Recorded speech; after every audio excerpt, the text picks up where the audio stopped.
These four core fundamentals should be practiced before any meditation or any energy work. Number one is ground. There are three grounds in the practice that I teach.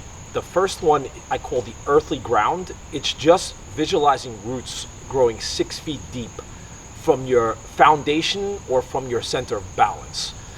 This ground for me is particularly helpful if I'm in like a grocery store type atmosphere indoors. It works very well.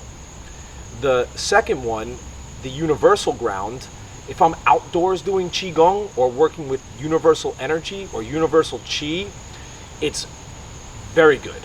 You visualize a line of energy going from either the center of your core or from the center of your foundation, which is the part of your body that touches the ground, or the part of your body that's closest to the celestial body that you're inhabiting or closest to.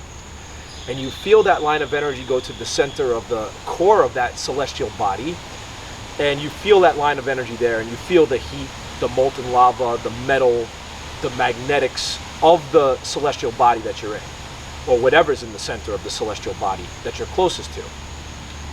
The third one is dragon's tail. You visualize yourself with this dragon's tail, and the dragon's tail has thousands of single lines and fibers.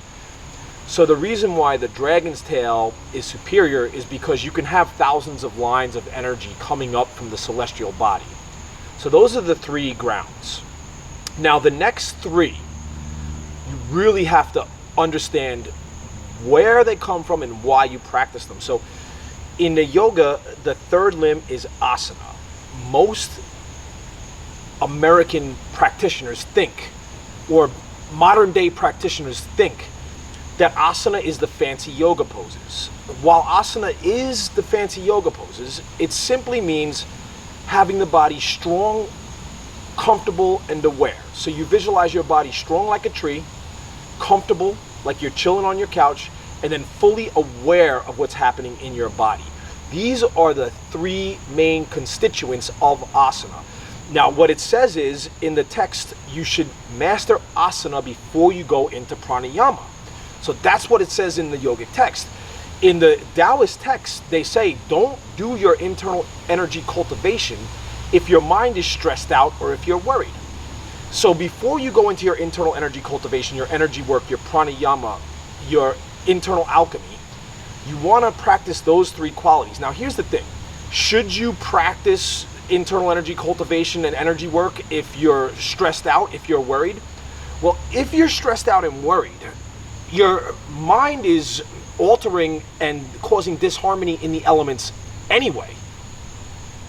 So yes, when you go into your breath work, when you go into your energy work, you want to be in a peaceful mind state. There's many things you can do.